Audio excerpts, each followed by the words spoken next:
के साइंटिस्टों ने लैब में एक ऐसा स्टेट ऑफ मैटर सिंथेसाइज किया है जिसे हम नेकेड आइज से नहीं देख सकते, क्योंकि वो सिर्फ एटॉमिक लेवल पर ही दिखाई देता है। The fifth state of matter, एक ऐसा मैटर जिसमें सुपर फ्लूइडिटी जैसे प्रॉपर्टीज दिखाई देती है।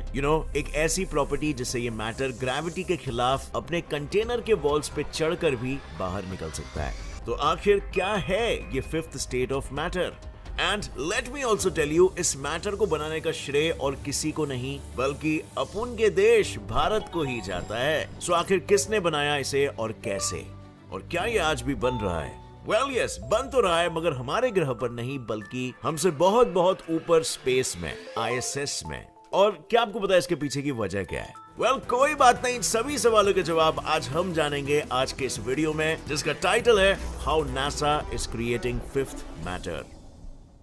तो चलिए बिना किसी देरी के सबसे पहले ये देखते हैं कि आखिर क्या है ये फिफ्थ स्टेट ऑफ मैटर। अब 3 स्टेट्स ऑफ मैटर के बारे में तो आपको पता ही होगा, सॉलिड, लिक्विड और गैस, जो ऐसे स्टेट्स हैं जिन्हें आप देखते ही पहचान सकते हो। और ये सारे स्टेट्स बने होते हैं ऑब्वियसली एटम से। अब अगर इन एटम्स को आप इनफ एनर्जी के साथ हिट करोगे तो उसमें से इलेक्ट्रॉन्स निकल जाते हैं और फॉर्म होता है fourth state of matter, plasma, जो जेफरसन लेबोरेटरीज के अनुसार हमारे अर्थ पर तो इतना नहीं दिखाई देता, लेकिन यूनिवर्स में ये one of the most common states है। How amazing, right? जिसका एग्जाम्पल है बिजली यानी कि लाइटनिंग, या फिर इवन सन, हमारा सूरज, जो कि एक बड़ा बॉल ऑफ प्लाज्मा है। लेकिन हमारा यूनिवर्स सिर्फ इन्हीं मैटर्स तक सीमित नहीं है। इन 4 मैटर्स के बाद भी एक और एक स्टेट ऑफ मैटर आता है जो है फिफ्थ स्टेट ऑफ मैटर। अब अगर आप किसी गैस को कूल करते हो तो वो लिक्विड में कन्वर्ट हो जाता है, जिसे और कूल करने पे वो सॉलिड बन जाता है, बराबर। बट अब सोचो कि क्या होगा जब उस सॉलिड को भी और कूल करोगे तो सॉलिड और ठंडा होने के बाद फिफ्थ स्टेट ऑफ मैटर में कन्वर्ट हो जाता है, जिसे कहा जाता है बोस-आइंस्टाइन कंडेंसेट।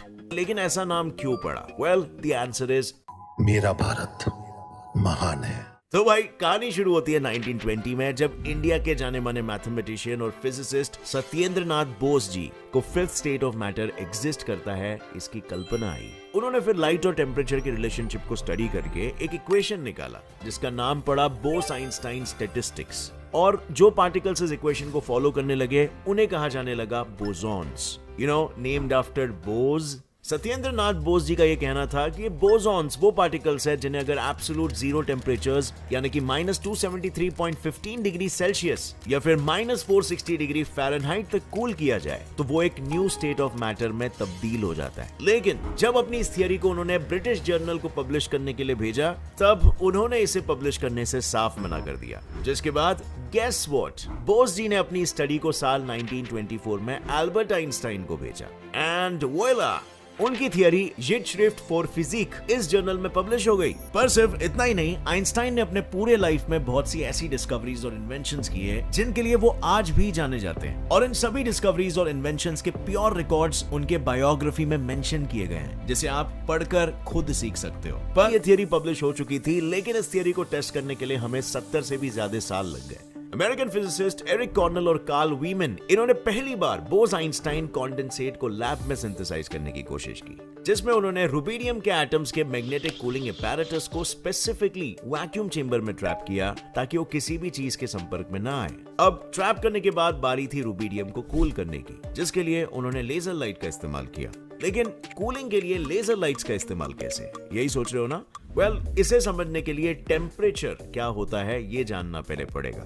तो देखो, कोई भी चीज का टेम्परेचर उस चीज में मौजूद एटम्स कितनी ज्यादा मोशन में है इससे पता चलता है। जितना ज्यादा मोशन उतना ज्यादा टेम्परेचर, बिकॉज उतना ज्यादा हीट प्रोड्यूस हो रहा है, राइट? और इसी मोशन को स्टॉप करने के लिए कॉर्नेल और वीमन ने रुबिडियम के एटम्स को लेजर लाइट यानी कि फोटोन से बॉम्बार्ड किया। अब हुआ ये कि जब फोटॉन्स रुबिडियम के एटम्स से टकराए, तब दोनों के टकराव से रुबिडियम के एटम्स का मोमेंटम रुक गया। अब एटम्स का मोमेंटम रुक गया तो ऑफ कोर्स ऑटोमेटिकली वो ठंडे हो गए, और इसी टेक्निक से उन्होंने रुबिडियम के एटम्स को 170 नैनो केल्विन यानी एब्सोल्यूट जीरो के 10 मिलियंथ डिग्री अबव तक कूल डाउन कर दिया, जिससे 5 जून 1995 में फाइनली उन्हें रुबिडियम के 2000 एटम से फर्स्ट टाइम बोस-आइंस्टाइन कंडेंसेट को सिंथेसाइज करने में सफलता मिली। अब ये अपने आप में एक बड़ी ऐतिहासिक जीत थी, और इसीलिए 2001 में उन्हें नोबेल प्राइज से भी नवाजा गया। अब जाहिर सी बात है, इसके बाद फिफ्थ मैटर को सिंथेसाइज करने के दरवाजे पूरी दुनिया के लिए खुल गए थे। जिससे कि दुनिया भर में जगह जगह इस पर एक्सपेरिमेंट होने लगे। लेकिन फिफ्थ मैटर एक बड़ी प्रॉब्लम थी। Bose Einstein condensate as we can see एक काफी फ्रैजिल और अनस्टेबल स्टेट ऑफ मैटर है, जिसकी वजह से किसी भी चीज के टच में आते ही ये नॉर्मल स्टेट में कन्वर्ट हो जाता है, जिसके लिए उसे हमेशा वैक्यूम चेंबर में मैग्नेटिक फील्ड के सहारे सस्पेंडेड रखना पड़ता है। लेकिन मैग्नेटिक फील्ड हमेशा चेंज होती रहती है, जिसके कारण वो एटम्स को कई बार अनस्टेबल करता है, जिससे मैटर का टेम्परेचर बढ़ता है और वो अपने प्रॉपर्टीज खो देता है। अब अगर मैग्नेटिक फील्ड को बंद कर दें तो ऑब्वियसली उन एटम्स पर अर्थ की ग्रेविटी असर करने लगेगी और वो ग्रेविटेशनल पुल के कारण बिखर जाएंगे। मतलब basically fifth state of matter को सिंथेसाइज करना यानी कि एक हाथ से ताली बजाने जितना मुश्किल है। और इससे साइंटिस्टों को ये बात तो समझ आ गई कि अगर फिफ्थ स्टेट ऑफ मैटर पर एक्सपेरिमेंट करना हो तो उसे अर्थ की ग्रेविटी से बाहर लेके जाना पड़ेगा, और इसी के लिए तो अर्थ से बाहर ऐसी और कौन सी जगह हो सकती है जहां पे ये एक्सपेरिमेंट्स किए जा सके। वेल, हाउ अबाउट स्पेस में international space station. California institute of technology के प्रोफेसर रॉबर्ट थॉमसन, जो नासा के जेट प्रोपल्शन लेबोरेटरी में प्रोजेक्ट साइंटिस्ट है, उनका ये कहना है कि स्पेस की माइक्रोग्रेविटी कंडीशन साइंटिस्टों को बहुत वीक फोर्सेस के साथ एटम्स को कन्फाइन करने का एक एनवायरनमेंट देती है, क्योंकि स्पेस में ग्रेविटी के अगेंस्ट एटम्स को सपोर्ट नहीं करना पड़ता है। एंड सो स्पेस के इसी माइक्रोग्रेविटी कंडीशन का फायदा उठाकर फिफ्थ मैटर के प्रॉपर्टीज को अच्छे से स्टडी करने के लिए नासा ने एक मशीन बनाई जो थी कोल्ड एटम लेबोरेटरी, शॉर्ट में CAL। इसे 21 मई 2018 को फ्लोरिडा के केप कैनावेरल एयरफोर्स स्टेशन से लॉन्च किया गया था। और मजे की बात तो यह है कि ये बस 2 स्टैंडर्डाइज कंटेनर से ही बनी हुई है। बड़ा कंटेनर जिसे क्वाड लॉकर कहा जाता है और छोटा कंटेनर जो सिंगल लॉकर है। क्वाड लॉकर में CAL का फिजिकल पैकेज होता है जहां लेबोरेटरी अल्ट्रा कोल्ड एटम्स को पैदा करती है।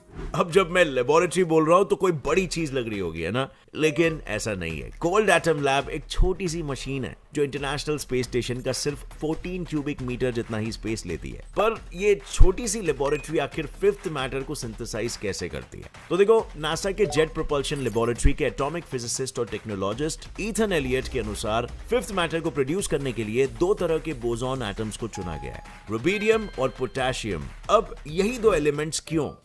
ऐसा इसीलिए क्योंकि इन दोनों एटम्स के आउटर शेल्स में एक ही इलेक्ट्रॉन मौजूद है, जिससे वो बाकी एटम्स के कंपैरिजन में जल्दी कूल होते हैं। इन एटम्स को लेबोरेटरी के वैक्यूम चेंबर में मैग्नेटिक फील्ड की मदद से ट्रैप किया जाता है, मतलब कि बेसिकली स्टेबलाइज किया जाता है, जिसके बाद लेजर कूलिंग की टेक्निक से इन्हें काफी ज्यादा कूल किया जाता है। इनफैक्ट इन्हें एब्सोल्यूट जीरो के करीबन 10 मिलियंथ पार्ट ऊपर तक कूल किया जाता है, जिसके बाद जेसन विलियम्स, जो कोल्ड एटम लैब के मेंबर हैं, उनके हिसाब से मैटर पर से मैग्नेटिक फील्ड को हटाया जाता है, जिससे एटम्स के कुछ क्लाउड्स फॉर्म हो जाते हैं, जिन पर लेजर लाइट डाल के उन्हें सेपरेट किया जाता है, और इस लेजर लाइट को कोल्ड एटम लैब का CCD कैमरा कलेक्ट करता है, जिससे हमें मैटर के प्रॉपर्टीज के ऑब्जर्वेशंस मिलते हैं। अब कुछ ऐसे कोल्ड एटम लेबोरेटरी में रुबिडियम और पोटेशियम को बोस-आइंस्टाइन कॉन्डेंसेट में कन्वर्ट करने के बाद एक ऐसा फिफ्थ स्टेट ऑफ मैटर सामने आता है जिसके प्रॉपर्टीज बाय द वे ना आज तक किसी ने देखे थे और ना ही कभी सुने थे। बट अभी हम इन सारे प्रॉपर्टीज के बारे में बात करेंगे, सो फिकर नॉट।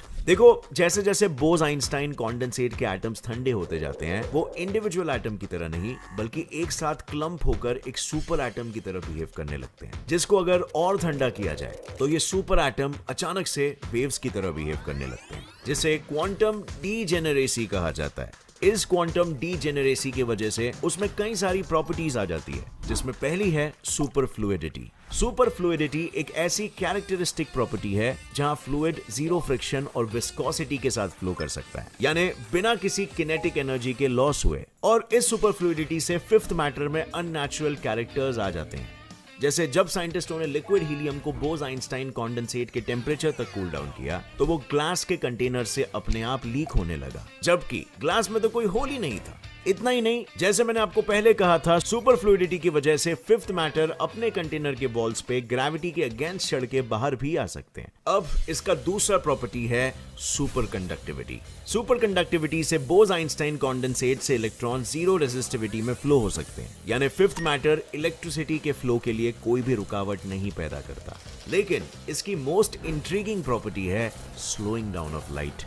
साल 1998 में हार्वर्ड यूनिवर्सिटी के फिजिसिस्ट लीने हुआ, इन्होंने अपने टीम के साथ मिलकर फिफ्थ मैटर के प्रॉपर्टीज को ऑब्जर्व किया था, जिसमें उन्हें पता चला कि बोस-आइंस्टाइन कॉन्डेंसेट लाइट की स्पीड को बहुत कम कर देता है, और बहुत कम से मेरा मतलब है लाइट के 3 लाख मीटर्स पर सेकंड जितने स्पीड को वो सिर्फ 17 मीटर पर सेकंड की स्पीड तक स्लो कर देता है। बोस-आइंस्टाइन कॉन्डेंसेट के इस प्रॉपर्टी पर लेने हुए का ये कहना है कि इस प्रॉपर्टी से हम light based communications, optical storage of data जैसे नए आविष्कार कर सकते हैं। How amazing is that, right? And pretty much that's it, क्योंकि अभी भी बोस-आइंस्टाइन कॉन्डेंसेट के एक्सपेरिमेंट्स एंड रिसर्चेस सिर्फ इनिशियल लेवल पर ही है, जिससे हमें उसकी सारी प्रॉपर्टीज के बारे में अभी तक नहीं पता चल पाया। लेकिन नासा के साइंटिस्टों का ये तक कहना है कि बोस-आइंस्टाइन कॉन्डेंसेट की पूरी स्टडी करके हम ब्लैक होल्स के कई राज तक समझ सकते हैं, क्योंकि उनके हिसाब से फिफ्थ स्टेट ऑफ मैटर भले ही अर्थ में ना पाया जाता हो, क्योंकि अर्थ की कंडीशन काफी चिल है, बट ब्लैक होल्स में उसकी मौजूदगी के चांसेस हो सकते हैं। तो क्या fifth state of matter black holes में भारी मात्रा में मौजूद हो सकता है? और ऐसा साइंटिस्टों को क्यों लग रहा है कि वो ब्लैक होल्स में मौजूद है? वेल, इसका जवाब मैं आपसे पूछना चाहूंगा। अगर आप जानते हो इसके बारे में तो नीचे कमेंट सेक्शन में शेयर करना सभी के साथ। और अगर इस वीडियो से कुछ भी नया सीखने मिला तो एक लाइक जरूर ठोकना, subscribe to our channel, bell notification दबा दो ताकि आगे आने वाली हमारी कोई भी वीडियो को आप मिस ना कर सको। See you next time friends, stay curious, Jai Hind.